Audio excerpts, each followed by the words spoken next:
Energized after a little rain, cloudy day. Yes, exactly like it. But training camp, that would be a typical, training camp mixer day right there. Still pretty warm, but how we doing? We got.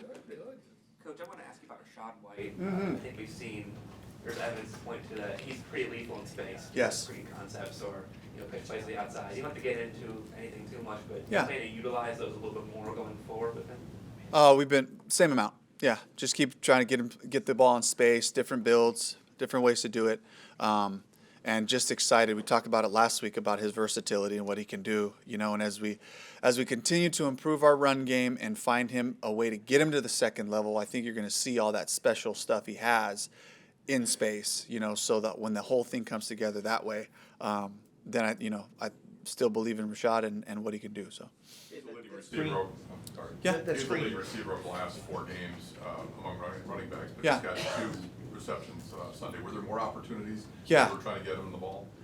Yeah, but I think everybody else kind of came to life, and your progressions start down there, and then Rashad gives you a great option when you get back to him if they all punch out in their coverage, and so it was a really good day of throwing and catching for Baker and the guys for the most part. So the ball found some of them before it got to Rashad. But yes, keep trying to do it. When you look back on that screen in terms of getting the defense you wanted, Yeah. getting the execution of bodies downfield blocking, that has to probably be about as well executed as you want it to be. Oh, it was a dream look, right? And so, just trying to take advantage of our play actions with the play action screen game, and that's the way it kind of all ties in.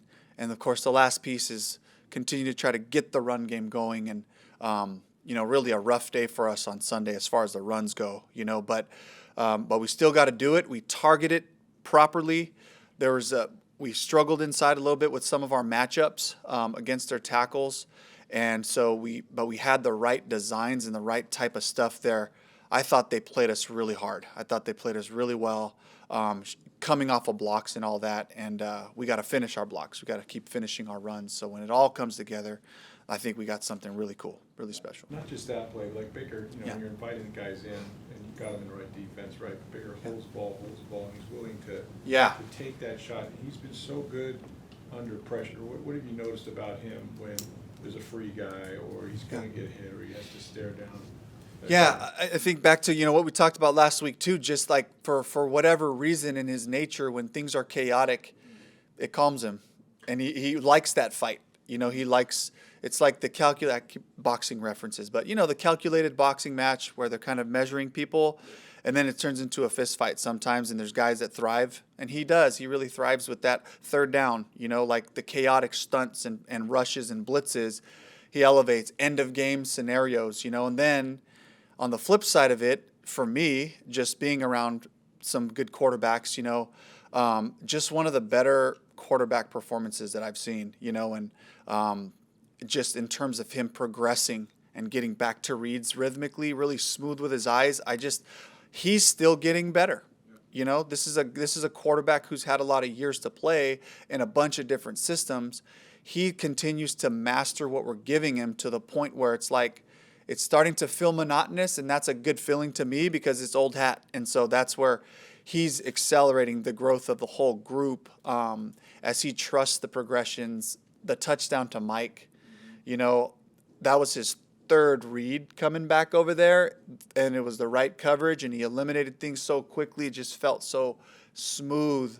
It was one of my favorite plays of the season, He knew he'd be there. Right? Yes, and a fantastic job by Trey running through the middle of the field with speed, and they all kind of got attracted to Trey, and then Bake just laid the ball out there perfectly, and then Mike, just finished it aggressively. So that was a really cool play. What about this challenge with the 49ers? Yeah. There, and I know you being in Seattle, you're very familiar, but each year is different. But Oh, yeah. About this going up against this defense.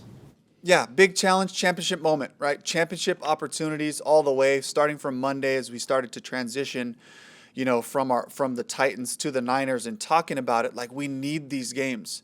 We need these games to go against the Eagles, right? To play the Lions, to play the Niners this week, to like really see where we're at. When we play such a talented group, they tell you the truth about where you're at, and we have to be honest and okay with that response of what that is. So just calling all the boys to see this for what it is, guys. These are championship moments that we have to relish as we finish down the stretch. It's going to come down to winning the division. We're going to have these type of matchups. You win the division, we get a home game, and then you got to go travel somewhere. And that's the reality of it. You got to win on the road against really good teams. So just another good litmus test for our group going forward. Those linebackers are great in the middle. How difficult is it just to game plan against them for what they can do? Super difficult because they communicate so well. So everything is just on a string with them, with whatever coverage they call. They talk, they adjust, they see the formation, and then you just see Warner and Greenlaw just like really going and matching to stuff with the quarterback's eyes. You got to be on time, on the money with these guys. Kirk Cousins had a fantastic day against them, and he played the type of quarterback play you have to against these guys if you want to have success. They're a really special group, those two guys inside. With the pressure they bring, they're not racking up a lot of sacks, but they are pressuring the quarterback quicker than most teams in the league. Yeah. When you have a team like that, does that kind of speed up just the offensive play and getting the ball out of the quarterback's hands? It makes it a premium. We try to play like that anyway. So for me, any NFL team we play, it's 2.7 or less. It's 1-2 and go. 1-2, sometimes 3, but most of the time you're moving off the second. So we're wired and designed to try to get the ball out that way anyway. And then, of course, it becomes a real premium when you play this type of a group who's too deep across the front. So. Anything else? Did you gain? I mean, you played these guys a bunch of times. I know you haven't necessarily called plays, but can that help you at all, or just buyer beware? We know exactly what we're getting here. I know this team very well. It does. It helps a lot in just the little nuances to the coverages and how they adjust to our formation. So all those little things that Brad and I come and just playing them twice a year, 3 times last year. They got us all 3 times, But it does help. It just kind of helps to know where people are going to be at. And also knowing the style of defense and the way that they're structured and really how good they are in that front 7, and how good they are in that front, that, there's a style that you have to play these guys. It's like if you're going to try to make it a drop back game from snap 1, good luck.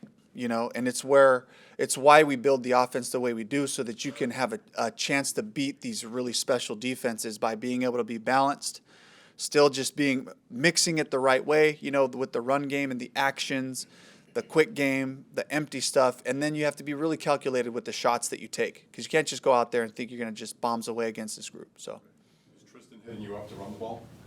Tristan, I mean, I know they like it when we do, so but really the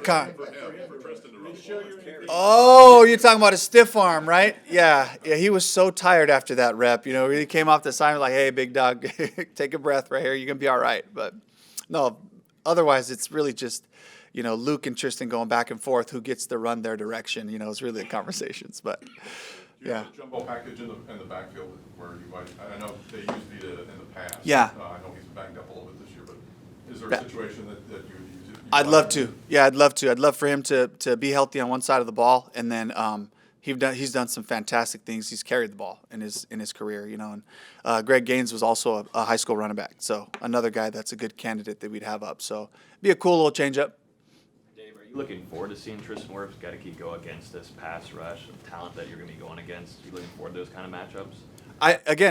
Back to the point, it's like these are the type of who makes it deep into the playoffs. Teams with a great defensive line and teams with a great offensive line, because you can run it and throw it whenever you want to, and if you have a great pass rush group, it takes pressure off of the secondary. They don't have to cover as long. So this is a great championship matchups for our guys.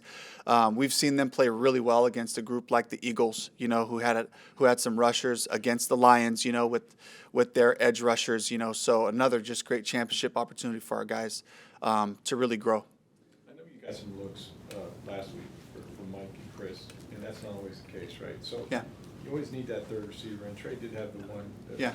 was not a catch or whatever, but how important is it for him to continue to be that guy, right? Because he's going to get those one-on-ones, and are you seeing a lot of growth? Needs to come further, faster, like what? Yeah, I mean, I think Baker gives him a better ball up the field. It's a touchdown. He makes a fantastic attempt on a ball that was a little bit wide.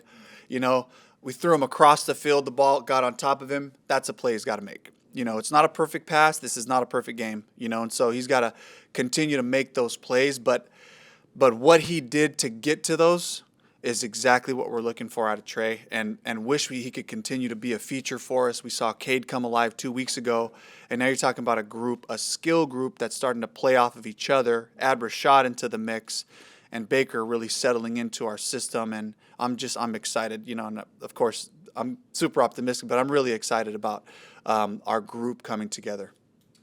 Coach, you mentioned that matchup against the Vikings where Kirk Cousins did really well against this Yeah. defense, and Bengals had a really good game Yes, against them Joe as Burrow, well. yeah. Yeah, and both those teams seemed like they were using a lot of tempo in that game to try and Yeah. work against this defense. Yeah. Why do you think they were successful, and then do you think you can take some of that into this game? I think there's familiarity with the head coaches for Cincinnati and Minnesota playing the Niners every year when they were in LA, so they kind of had some information.